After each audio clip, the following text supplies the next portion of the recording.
After World War I and Turkey's crushing defeat, this gentleman, Mustafa Kemal Ataturk, became the leader of Turkey.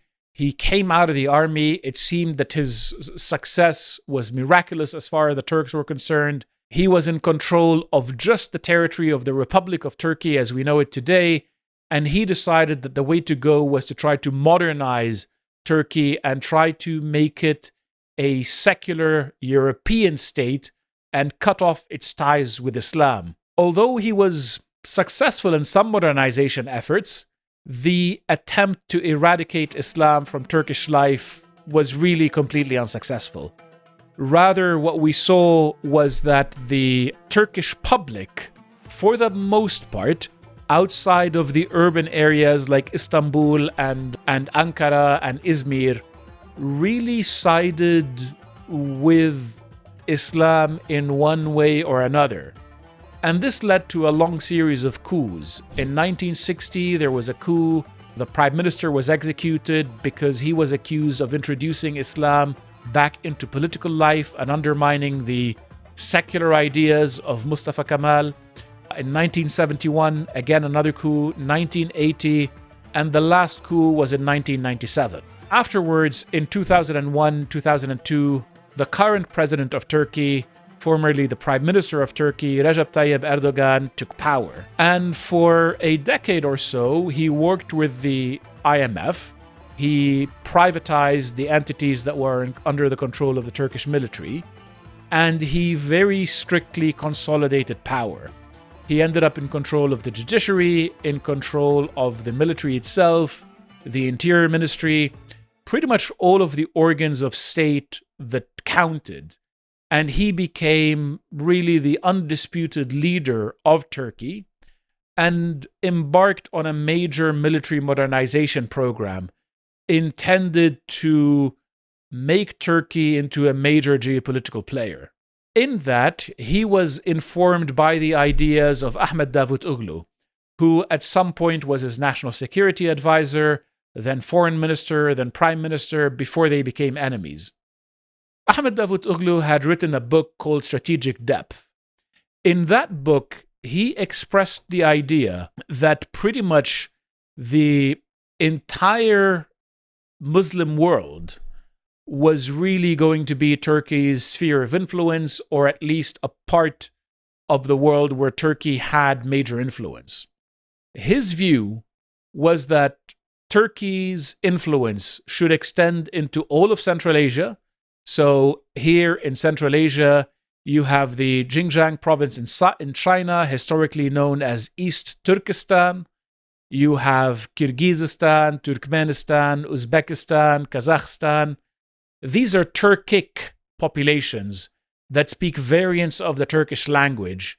They were under the influence of Russia, and before that the Soviet Union, and before that the Russian Empire, but the Turks saw them as part of their sphere of influence.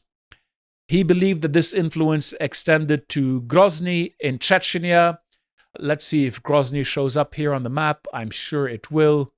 His view was that the Russian Muslim population, the Tatar population, the Dagestani population, the Chechen population, should all look to Turkey, as well as the population of Crimea. He believed that Turkish influence would extend to Tirana in Albania, as well as obviously to Bosnia and to Sarajevo, and to Kosovo. He believed that Syria, Egypt, North Africa, and the Muslim part of Africa should all play their role in serving Islam by working in cooperation with the emerging Turkish power, which would become a sort of new Ottoman Empire. So this is the ideology that's governing Turkey today. It is an ideology that believes in Turkishness, so the expansion of Turkish influence all over the Turkic world, so Azerbaijan all the way to the border with China and even Xinjiang province. It believes in reconquering the Middle East for Turkey and expanding Turkish power deep into Africa, with a view to using these markets and the natural resources that they provide to feed the Turkish heartland and Anatolia, which would again become a base for the expansion of the ideas of Turkishness and Islam. This is the ideology that's governing Turkey today. This is why the idea of including Turkey in the European Union is so delusional. First, most obviously, given that Turkey has around 80-something million people, that would be the biggest population in Europe, and Turkey would have more seats in the European Parliament than, say, Germany or France, the two behemoths of Europe.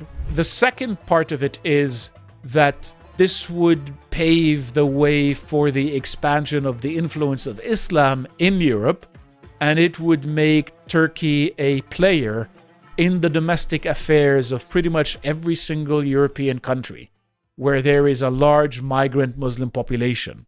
So this is what we see here happening in Turkey. Is this just delusions? How are the Turks pursuing their claims? It's worth talking for a little bit about how Turkey has been behaving in the last decade and how this connects to geopolitics.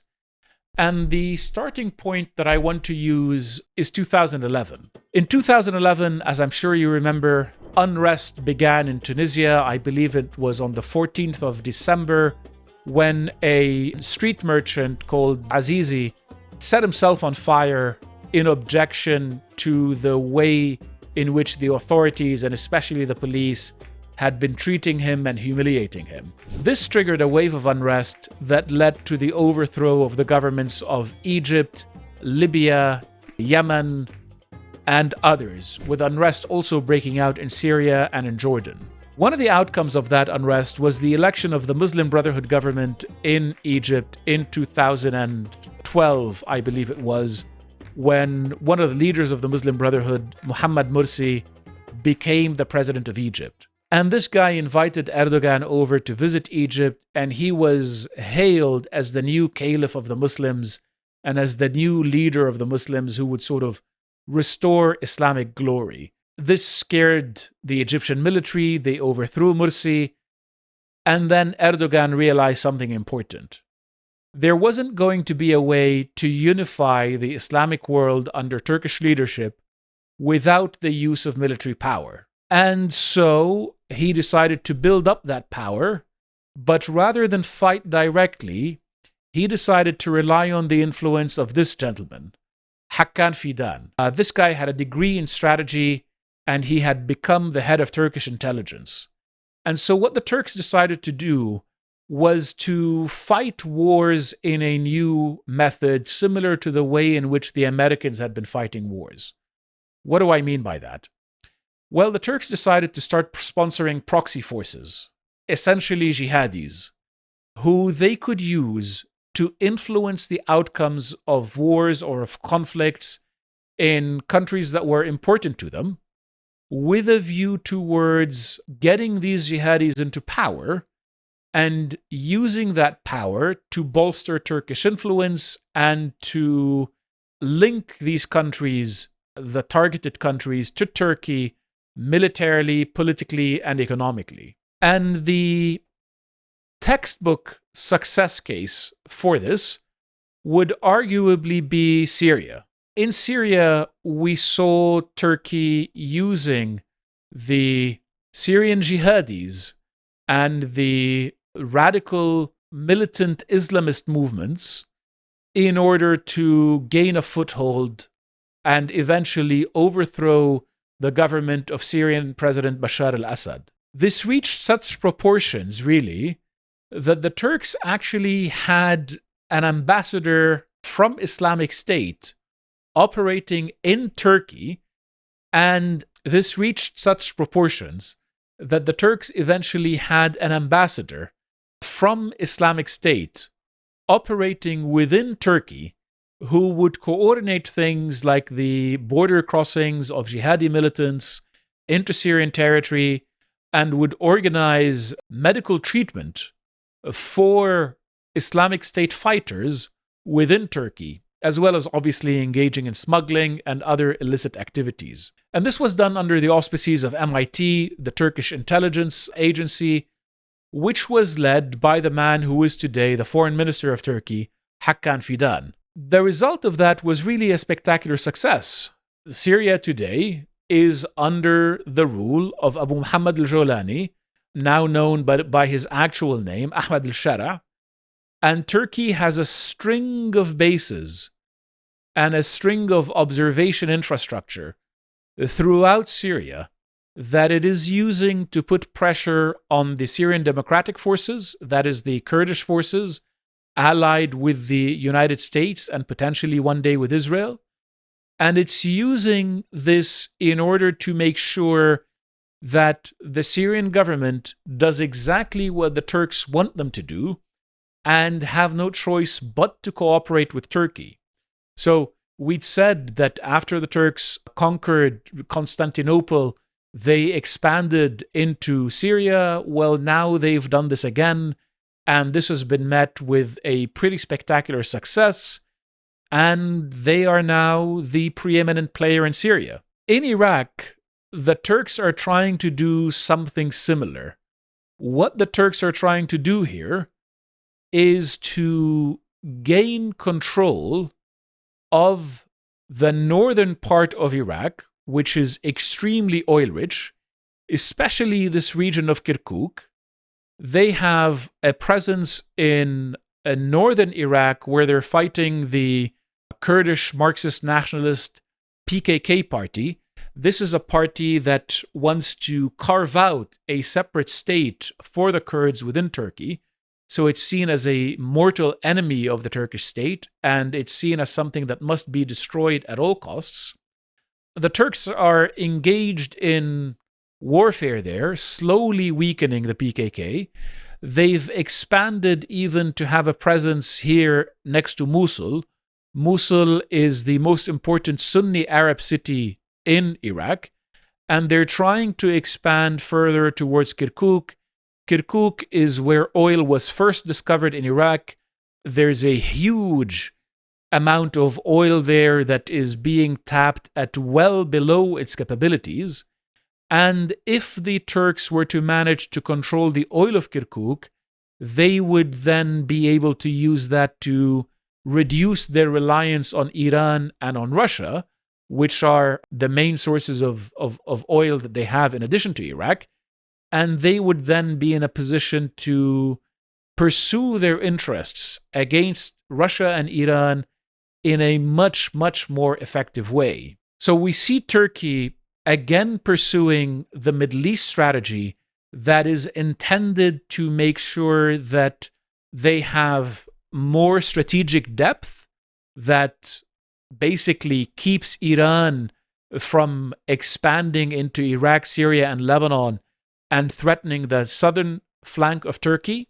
They want this strategic depth as well to put a buffer between them and Egypt, which they view as a future conquest, shall we say, a territory that they can gain control of at some point in the future, if not today.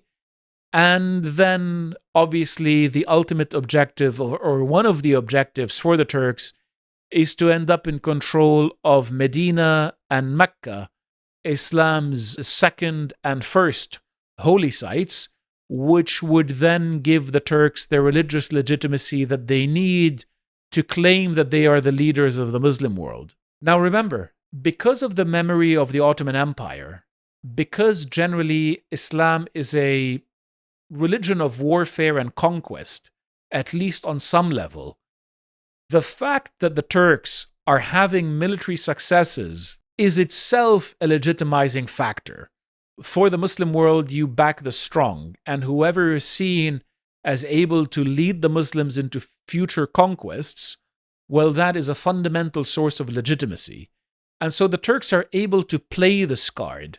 They're able to claim that they are making gains on behalf of Islam, that they are unifying Muslims, and that increases their popularity and credibility. If you enjoyed this piece of premium content from the Lotus Eaters, head to our website where you can find more.